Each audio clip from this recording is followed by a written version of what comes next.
అనకాపల్లి జిల్లా పేదరికం లేని రాష్ట్రాన్ని సాకారం చేయడమే P4 లక్ష్యం. ఇన్ఛార్జ్ మంత్రి కొల్లు రవీంద్ర పేదరికం లేని రాష్ట్రాన్ని సాకారం చేయడమే విజన్ 2047 P4 కార్యక్రమం ప్రధాన లక్ష్యమని మంత్రి కొల్లు రవీంద్ర అన్నారు. శుక్రవారం సాయంత్రం కలెక్టరేట్ సమావేశ మందిరంలో స్వర్ణాంధ్ర 2047 కార్యక్రమంలో భాగంగా జిల్లా దార్శనికత కార్యాచరణ ప్రణాళికపై జిల్లా స్థాయి కమిటీ సమావేశాన్ని ప్రముఖ పారిశ్రామికవేత్తలు, CSR ప్రతినిధులతో జిల్లా ఇన్ఛార్జ్ మంత్రి మరియు రాష్ట్ర ఎక్సైజ్ మరియు భూగర్భ గనుల శాఖ మంత్రి కొల్లు రవీంద్ర అధ్యక్షతన జరిగింది. ఈ సమావేశానికి అనకాపల్లి లోక్సభ సభ్యులు డాక్టర్ CM రమేష్, జిల్లా కలెక్టర్ విజయ్ కృష్ణన్, యలమంచిలి మాడుగుల శాసన సభ్యులు బండారు సత్యనారాయణమూర్తి, సుందరపు విజయ్ కుమార్, జిల్లా అధికారులు హాజరయ్యారు.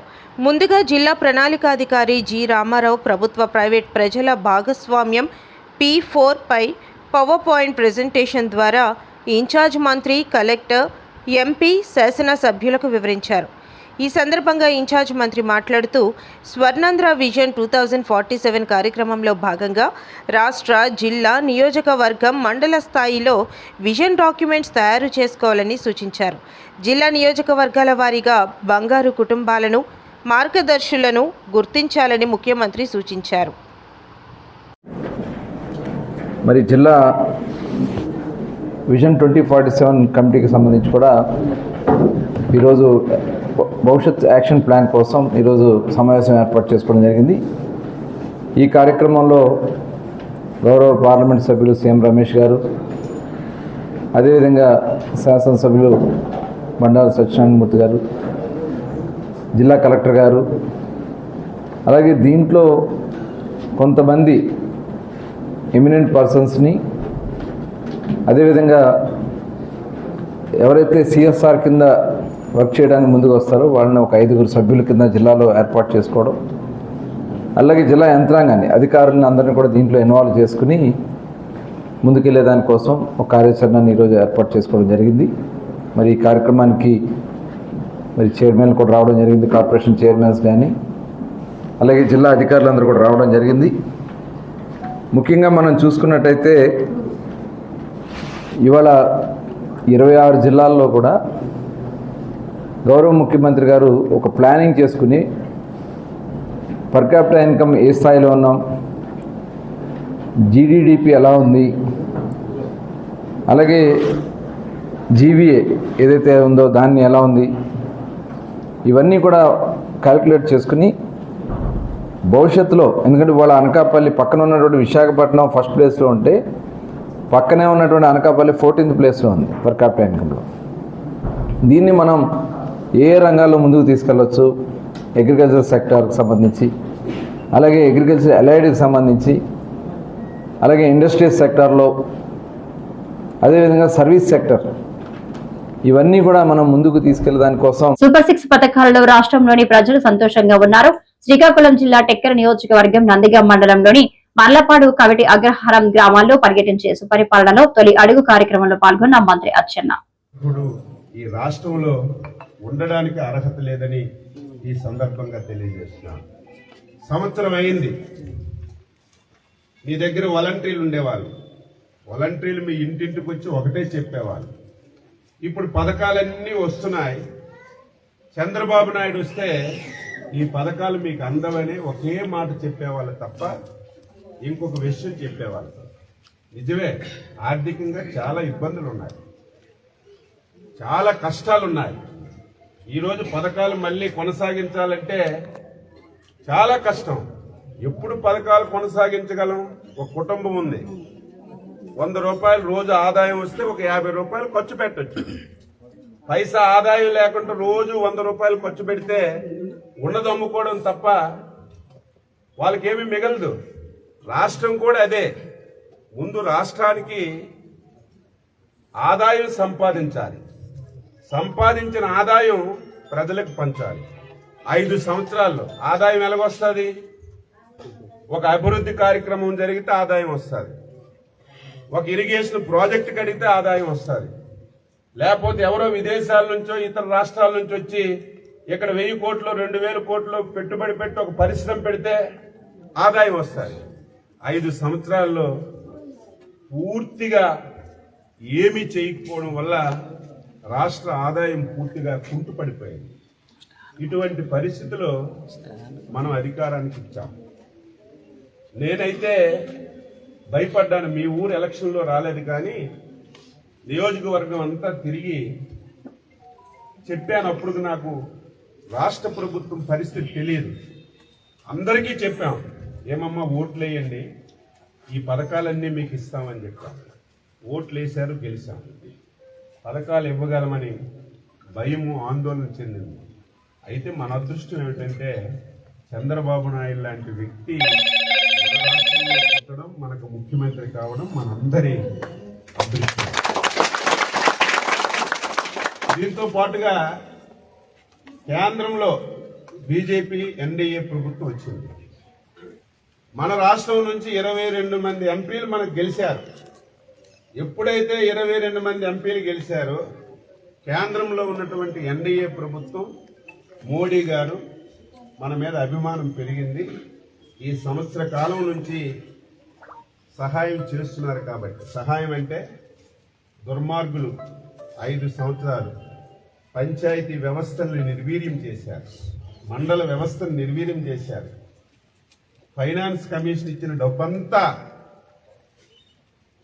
ఇతర అవసరాలకి మార్చుకొని ఇటు అమ్మ పెట్టదు అడుక్కు తిందన్నట్టుగా 5 సంవత్సరాలు రాష్ట్ర ప్రభుత్వం కూడా పైసా ఇవ్వలేదు.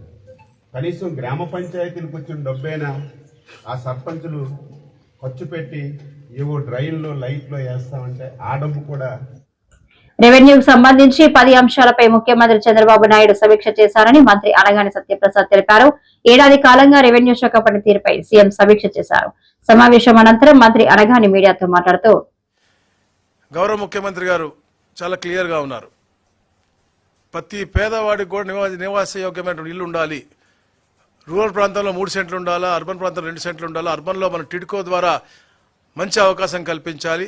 2 సంవత్సరాల లోపల ప్రతి ఒక్కరి దగ్గర కూడా మనకి ఇళ్ల స్థలాలు ఉండాలి. 3 సంవత్సరాల్లో ఇల్లు కూడా ఉండాలని చెప్పే ఒక డైరెక్షన్ కూడా ఇవ్వడం జరిగింది ఈరోజు. దానికి అలాగే ఏదైతే జర్నలిస్ట్ సోదరులకు కూడా ఇస్తా అన్నారో అది లీగల్ యాజెస్ ఉన్నాయి. దానిపైన కూడా జీవోఎం ఇవాళ ఇవ్వడం జరిగింది. గౌరవ ఎంఏయుడి మినిస్టర్ గారు, గౌరవ హౌసింగ్ మినిస్టర్ గారు, అలాగే రెవెన్యూ మినిస్టర్ గారు, నన్ను మా ముగ్గురిని కూడా ఇవాళే ఈ జర్నలిస్ట్ హౌసింగ్కు ప్లస్ పేదల ఇల్లుల విషయంగా కూడా ఒక హౌస్ కమిటీ వేయడం జరిగింది. తప్పకుండా అతి త్వరగా ఇవన్నీ కూడా మేము అక్టోబర్ 2 ఎక్కువ కార్యక్రమాలకు మేము డెడ్ లైన్ పెట్టుకున్నాము. కొన్నిటికి ఆగస్ట్ 15 పెట్టుకున్నాము, అక్టోబర్ 2కి పెట్టుకున్నాం. సో ఈ డెడ్ లైన్స్ లోపల వీటికి అన్నిటి కూడా పరిష్కారాలు వచ్చే విధంగా చేయబోతా ఉన్నాం.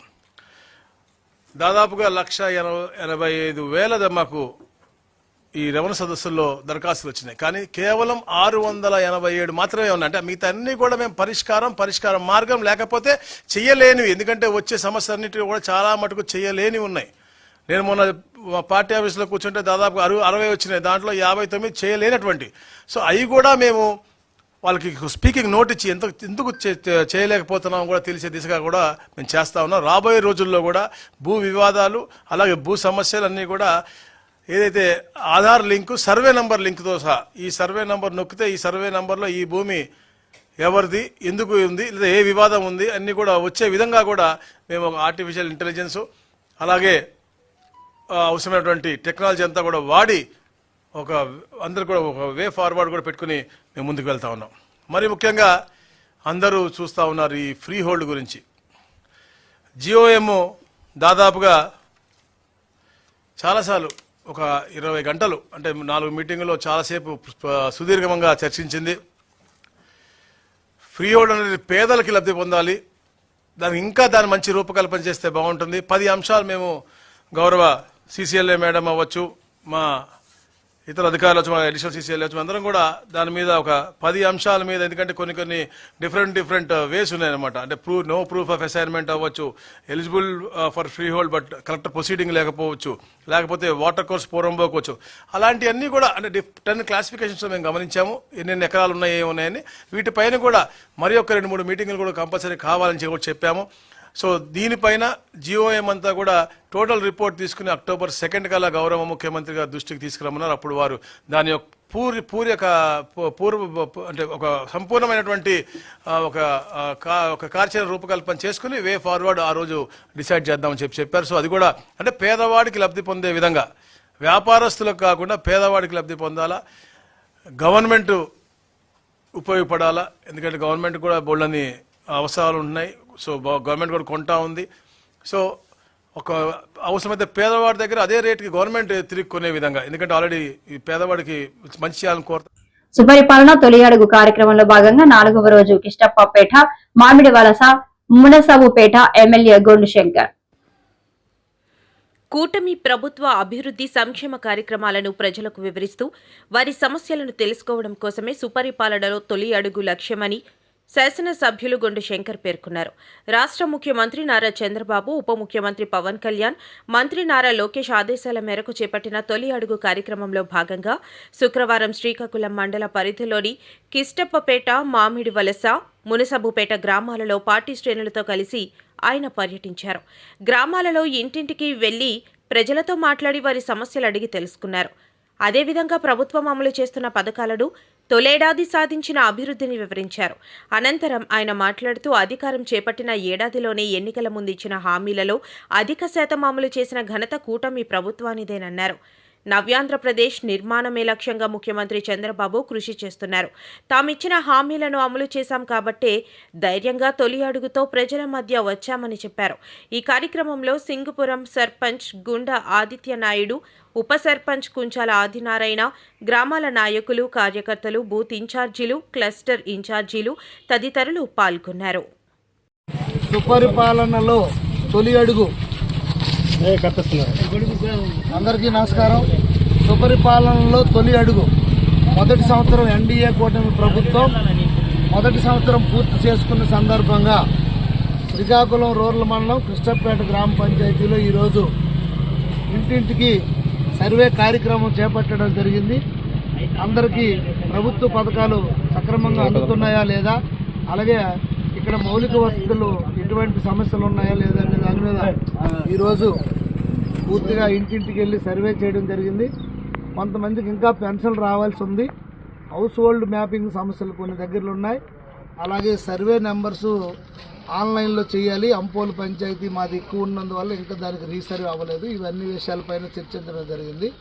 సో తప్పకుండా ఈ సమస్యలన్నీ రానున్న రోజుల్లో పూర్తిగా క్లియర్ చేసే బాధ్యత నేను తీసుకుంటానని తెలియజేస్తూ ఈరోజు ఈ కార్యక్రమంలో ఈ గ్రామం ఇన్ఛార్జ్ సర్పంచ్ సత్యవతమ్మ, అలాగే ఇతర గ్రామ పెద్దలు, అలాగే సింగుపురం సర్పంచ్ ఆదిత్య నాయుడు గారు, వైస్ సర్పంచ్ ఆదినారాయణ గారు, అలాగే ఇతర గ్రామ పెద్దలు అందరూ కూడా పాల్గొన్నారు. వారందరికీ కూడా పేరు పేరున నా హృదయపూర్వక నమస్కారాలు. రాష్ట్రంలో అమ్మాయిలు అదృశ్యమవుతున్న పోలీసులు పట్టించుకోవడం లేదని మాజీ మంత్రి పేర్ని నాని ఆరోపించారు.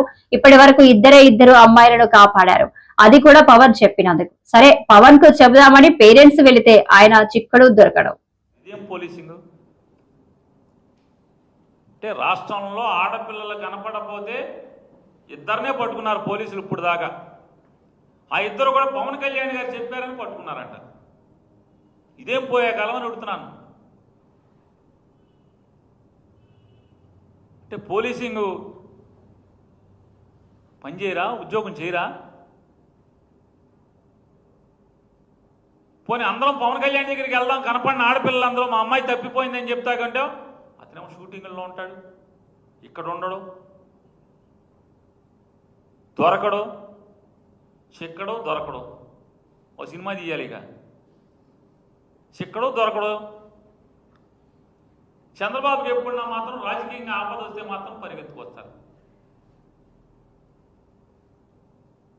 ఒక చెల్లి ఒక తమ్ముడు ఇద్దరు వచ్చేస్తారు ఎగేసుకుంటా. చంద్రబాబుకి ఏమైనా చికాకు వచ్చిందంటే రాజకీయంగా ఒక చెల్లి ఒక తమ్ముడు కలుగులోంచి బయటకు వస్తారు. మిగతా అప్పుడు ఏం చేస్తారో మనకు తెలియదు. ఇతనైతే మనకు అప్పుడప్పుడు కనపడతాయి ఫోటోలు గిటోలు షూటింగ్ అని, షూటింగ్లు చేసుకుంటున్నాడు. ఇవాళ ఇక్కడ వైద్య విద్యలో అవకాశాలు దొరక్క డాక్టర్ అవ్వాలని చెప్పని సంకల్పం, బాల్యం నుంచి నేను డాక్టర్ అవ్వాలి, నేను మనుషుల ప్రాణాలు కాపాడాలి, వైద్యం చేయాలి అనేటువంటి కసితో సంకల్పంతో ఇక్కడ సీటు దొరకకపోతే విదేశాలకు వెళ్ళి తల్లిదండ్రుల చెమటోడ్చిన రూపాయితో కూడబెట్టి అమ్మా నాన్న చెమటోడ్చి సంపాదించి కూడబెట్టిన రూపాయితో విదేశాల్లో చదువుకొస్తే మెడికల్ కౌన్సిల్ ఆఫ్ ఇండియా పరీక్ష పాస్ అయితే ఇవాళకి సర్టిఫికెట్లు ఇవ్వకుండా పైశాచికంగా ఇది నరకాసుర ప్రభుత్వం కాక ఏమవుతుందని చెప్తున్నా. వైసీపీ వాళ్ళకి నరకాసుర ప్రభుత్వమే, ఎవరికి పడితే వాళ్ళకి ఈ రాష్ట్రంలో ఉన్న అవుట్సోర్సింగ్ ఉద్యోగస్తులకి ఇది నరకాసుర ప్రభుత్వం. ఎన్నికల ముందు ఉద్యోగస్తులకి అరచేతిలో వైకుంఠం చూపించినటువంటి ఈ ప్రభుత్వం, ఆ రోజున్నటువంటి రాజకీయ శక్తులు ఇవాళ ప్రభుత్వాన్ని నడుపుతూ వాళ్ళకి డిఏలు ఎవరు, లేదా వాళ్ళకి పిఆర్సీని కాన్స్టిట్యూట్ చేయరు, అయ్యారు ఎవరు. ఏపీలో కూటమి ప్రభుత్వం మామిడి రైతులతో చెలగాట మాడుతుందని మాజీ టీటీడీ చైర్మన్ భూమన కరుణాకర్ రెడ్డి ఆరోపించారు. చిత్తూరులో కుమార్ అనే రైతుని ఫారెస్ట్ అధికారులు ఇబ్బందులకు గురి చేశారు అని అన్నారు. పనులు మాట్లాడుతున్నారట.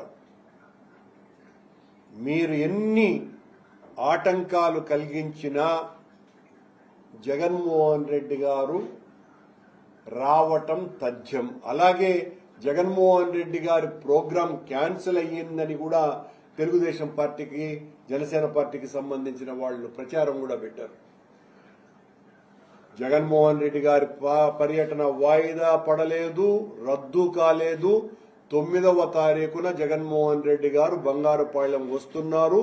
మీరు రైతుల్ని బెదిరించిన రైతులు కూడా చాలా మంది మేము స్వచ్ఛందంగా వచ్చి మాకు జరిగినటువంటి అన్యాయం ఇది అని తెలియజెప్తామని వాళ్ళు సిద్ధంగా ఉన్నారు.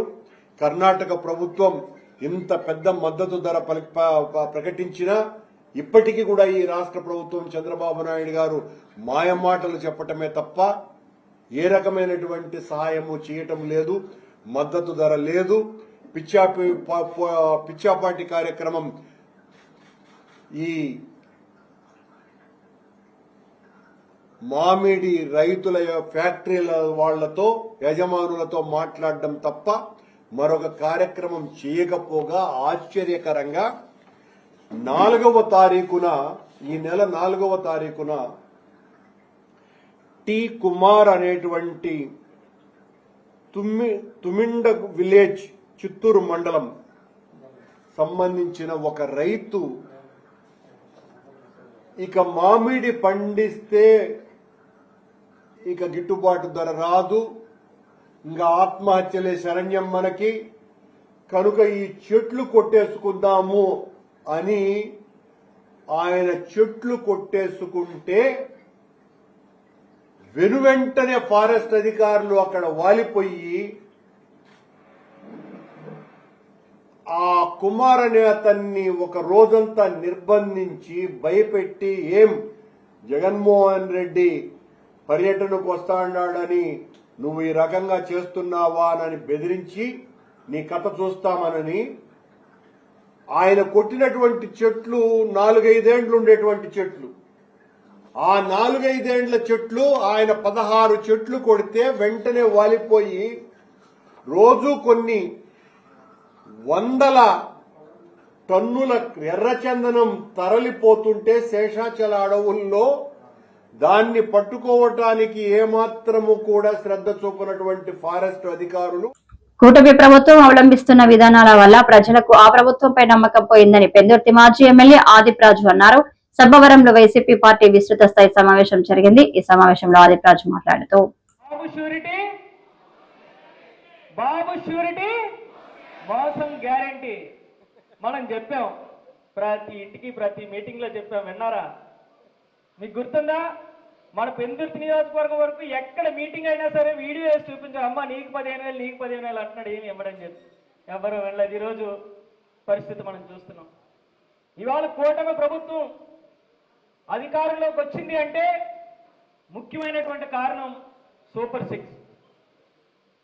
6 హామీల్ని ప్రతి ఒక్క ఇంటికి కూడా అందజేస్తాం. అర్హులైనటువంటి ప్రతి ఒక్కరికి కూడా మేలు చేకూరుతుంది అనేటువంటి ఉద్దేశంతో చేస్తున్నాం. ఇవన్నీ కూడా హామీలు ఇస్తున్నాం అని చెప్పి అనేకమైనటువంటి దొంగ హామీలు ఇచ్చారు. ఇవాళ అధికారంలోకి వచ్చిన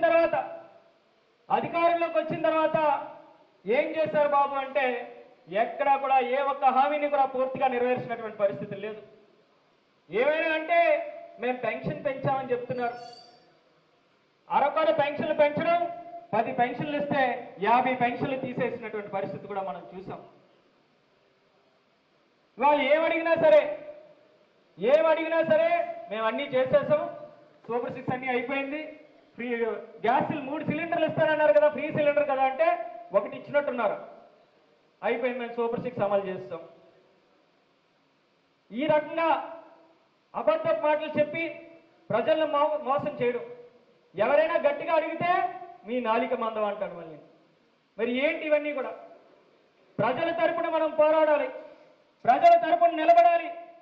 ఇవాళ ఇచ్చినటువంటి మాట నిలబెట్టుకోవడం అంటే అది కేవలం వైఎస్ఆర్ వంశంలో మాత్రమే ఉన్నదనుకున్నాడు. మనందుకు గుర్తుపెట్టుకోవాలి.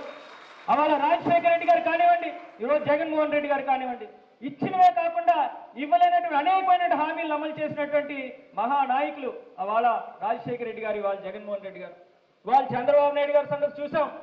గతంలో కూడా ఇదే రకంగా ఒకసారి కాదు, 2 సార్లు కాదు, 3 సార్లు కాదు, మరి 4వ జనాలు మళ్ళీ మోసపోవడం చంద్రబాబు నాయుడు గారు మాటలు విని కూడా ప్రజలకి కష్టం వచ్చింది అన్నా, ప్రజలకు ఇబ్బంది కలుగుతుంది అన్నా ఆ ప్రజల తరపున పోరాటం చేయడానికి మొట్టమొదటిగా నిలబడేటువంటి పార్టీ